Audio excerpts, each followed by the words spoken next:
Shalom, selamat pagi, senang bisa bertemu dengan saudara dalam program Sharing and Inspiring, secara khusus dalam segmen Sunday Service.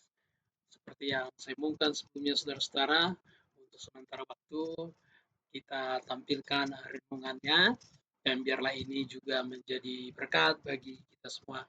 Saya selalu berdoa, kapan saja saya share firman Tuhan di sini, saudara-saudara semua dijamah Roh Kudus, terinspirasi oleh Roh Kudus, saudara dikuatkan, saudara diteguhkan, saudara ditolong oleh Roh Kudus, mengerti firman Tuhan sehingga bisa menjadi pelaku-pelaku firman Tuhan. Haleluya. Sebelumnya saudara-saudara, mari kita berdoa terlebih dahulu. Bapa yang baik, dalam nama Tuhan Yesus kami bersyukur ya Tuhan buat hari ini di mana kami boleh bersama-sama beribadah, memuji dan memuliakan nama Tuhan. Biar nama Tuhan saja yang ditinggikan lewat hidup kami. Bapa, kami mau belajar firman-Mu, biarlah Roh Kudus yang menolong kami untuk memahami firman-Mu, sehingga nama Tuhan yang ditinggikan lewat hidup kami. Terpujilah Tuhan di segala Tuhan. Dalam nama Yesus kami berdoa. Amin. Amin, saudara-saudara. Kita akan lanjutkan. Kita masih dalam pra-Pentakosta.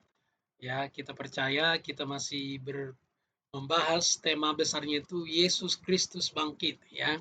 Dan kita akan bahas ini sampai nanti kita membahas kenaikan Tuhan Yesus Kristus. Oke. Jadi temanya seputar itu, tapi topiknya bisa saja berbeda-beda dan selalu berkaitan dengan Yesus Kristus bangkit. Haleluya. Saudara, saya kembali mengumumkan dengan senang hati, kami keluarga sudah sejak hari Senin kemarin kami sudah melakukan doa terobosan bagi Bapak Ibu yang mau dilayani lewat doa. Silakan menghubungi kami di via WhatsApp saja ya. Biar gratis. 085881807000.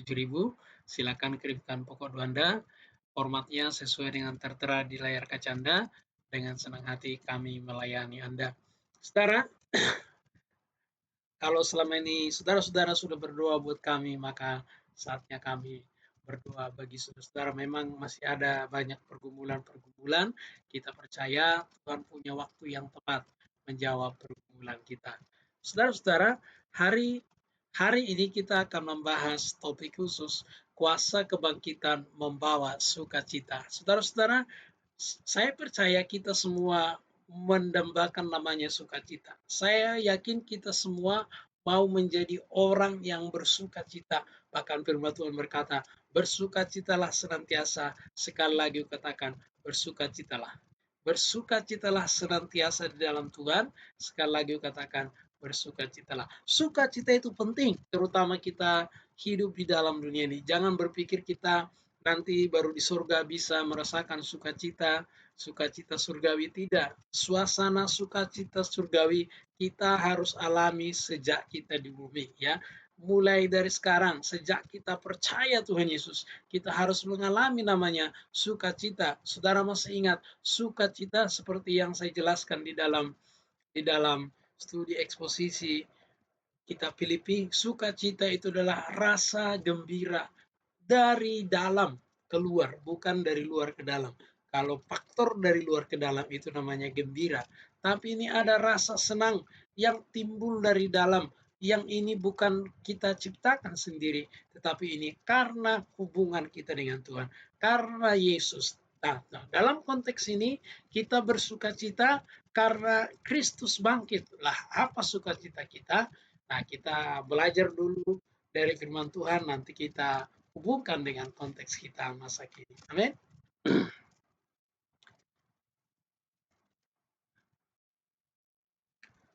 Dalam Yohanes 20 ayat 19 sampai 20. Jadi kita hanya baca 2 ayat saja.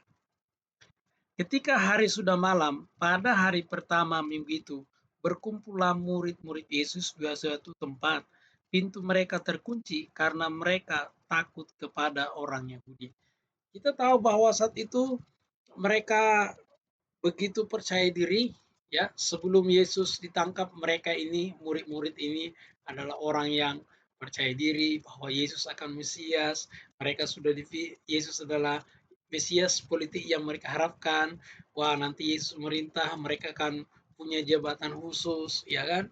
Mereka yakin ya, selama Yesus ada, maka tak satu orang pun yang berani menyentuh mereka. Terutama kalau kita baca di kitab lain, murid-murid berharap bahwa Yesuslah yang akan membebaskan mereka dari penjajahan Romawi pada saat itu. Tentu pada saat mereka mengikut Yesus, tantangan mereka bukan hanya dari bangsa Romawi, tetapi juga orang-orang Yahudi. Ketika Yesus ditangkap, mulailah mereka ketakutan. Ya, kita tahu mereka ketakutan, mereka lari. Bahkan kita tahu bahwa Simon Petrus sampai menyangkal. Karena apa? Karena rasa takut itu masih ada. Rasa takut itu masih ada pada murid-murid. Bukan hanya rasa takut. Kalau kita baca dalam kitab yang lain, mereka berkabung dan menangis. Alasannya karena apa? Mereka tadinya berharap bahwa Yesus yang membebaskan mereka dari penjajahan Romawi. Faktanya Yesus tidak melakukan itu secara politik. Itu sebabnya mereka sudah mulai ketakutan saat itu. Ya, mereka takutan, mereka kunci itu rumah rapat-rapat. Kalau di kitab lain dikatakan, saking takutnya mereka, begitu Yesus hadir, mereka pikir Yesus hantu. Ya, mereka pikir Yesus hantu, lalu Yesus berkata kepada mereka, kalau hantu nggak punya tulang dan nggak punya daging. Nah, pada waktu datanglah Yesus dan berdiri di tengah mereka dan berkata, damai sejahtera bagimu. Yesus mengucapkan damai sejahtera. Saudara-saudara, itu kalau kan Yesus berbahasa Aram ya, ya berbahasa Ibrani. Ya mungkin dia sapa Shalom, atau mungkin dia sapa juga Irene, ya. Yang pasti damai sejahtera bagimu. Yesus mengucapkan salam bagi mereka. Karena apa? Damai sejahtera itu tentu penting. Dalam kondisi mereka takut seperti itu, perlu namanya damai sejahtera supaya bisa berpikir lebih tenang, bisa berpikir lebih jernih. Kita lanjutkan. Dan sesudah berkata demikian, ia menunjukkan tangan dalam lambungnya kepada mereka. Murid-murid itu bersukacita ketika mereka melihat dia. Murid-murid bersukacita ketika melihat dia. Tentu ada satu sukacita besar. Kenapa? Mereka sudah 3 hari berkabung. Mereka sudah ketakutan. Mereka sudah menangis. Ya, tetapi ini karena apa, saudara-saudara? Karena mereka tidak percaya apa kata Yesus. Pada Yesus sudah jelas katakan bahwa dia memang nanti disalibkan, dikuburkan, pada hari ketiga dia bangkit. Hanya saja mereka tidak ingat. Ya, kalau kita lihat di ayat-ayat yang lain, jelas dikatakan, ya, ayat 9 ya, ayat 20, ayat 9.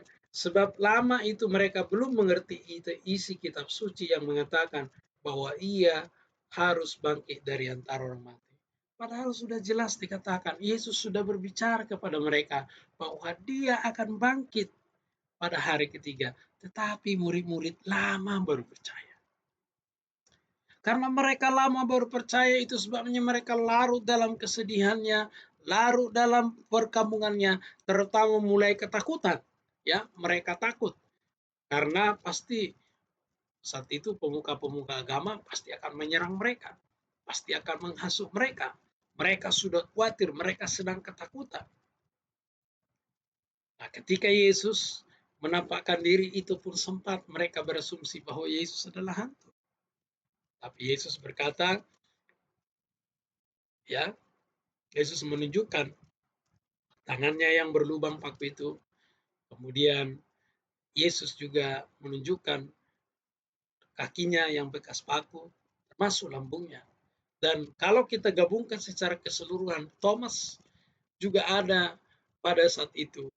Karena dia bilang nggak bakalan percaya kalau saya nggak lihat, gitu ya. Pada akhirnya Yesus datang menampakkan diri kepada dia. Nah, setelah mereka tahu bahwa itu adalah Yesus, maka itu rasa duka cita mereka, rasa takut mereka, rasa berkabung mereka itu berubah menjadi satu sukacita, ya. Karena apa? Yesus Kristus bangkit kembali. Ada sukacita besar. Kenapa? Mereka melihat bahwa apa yang dikatakan Yesus itu benar. Mereka bisa melihat apa yang dikatakan firman, apa yang dibuatkan oleh Yesus tentang dirinya benar. Maka mereka ada sukacita. Yesus hidup kembali.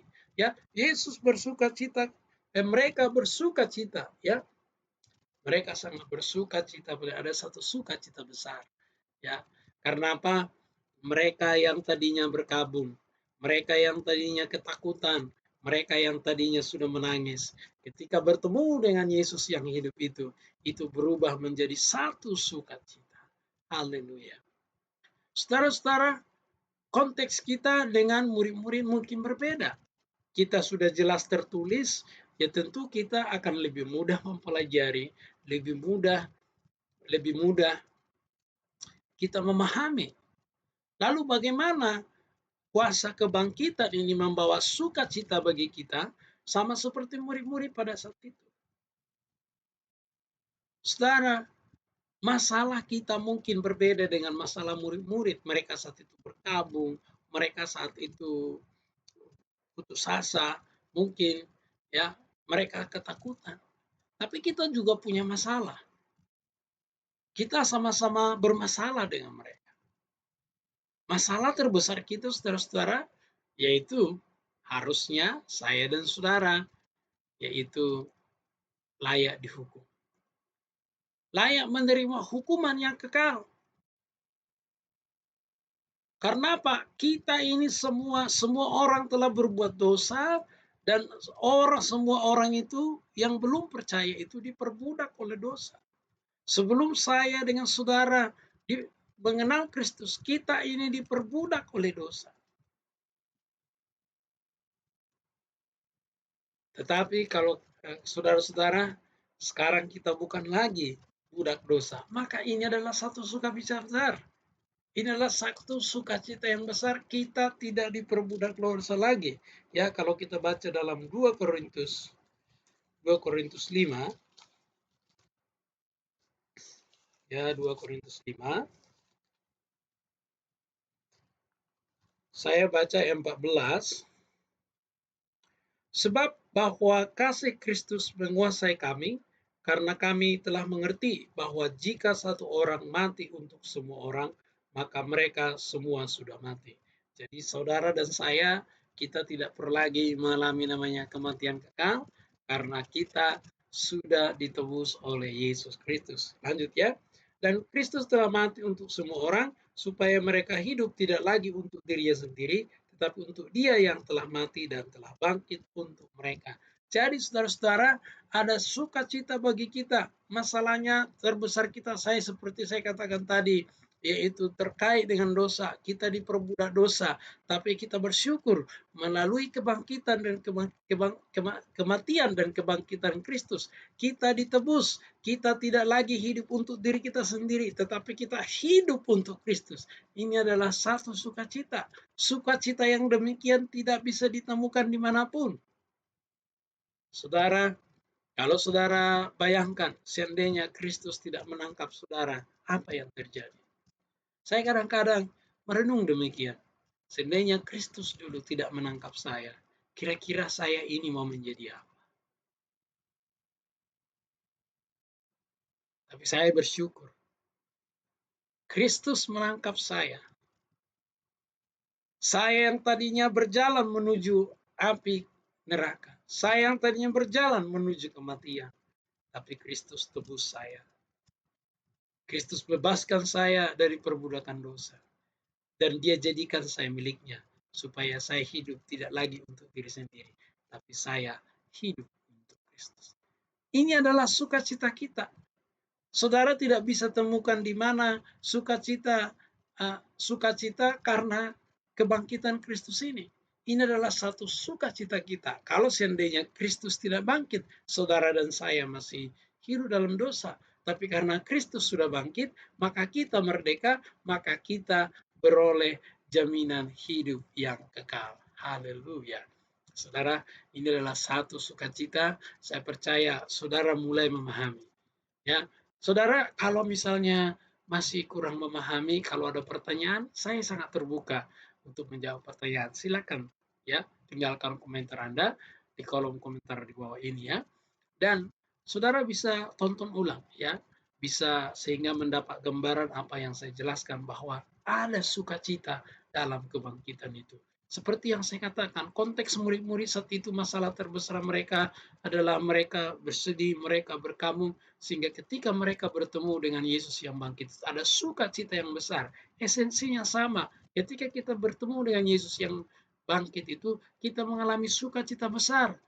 Masalah kita mungkin berbeda dengan mereka. Masalah kita tadi saya katakan, masalah saya sebut tadi masalah dosa. Itu yang paling esensial. Demikian juga kalau kita punya masalah yang lain, kita datang kepada Yesus. Yesus sanggup memberikan kita sukacita. Apapun masalah saudara, apapun pergumulan saudara, ketika kita datang kepada Yesus, Yesus yang bangkit itu, dia sanggup memberikan saudara sukacita, sehingga saudara bisa berdiri teguh, berdiri tegar, menghadapi setiap permasalahan dan persoalan yang saudara-saudari hadapi. Amin untuk firman Tuhan. Sekian renungan hari ini. Shalom, Tuhan Yesus memberkati. Selamat hari Minggu, selamat beribadah, selamat melayani Tuhan. Tuhan Yesus memberkati.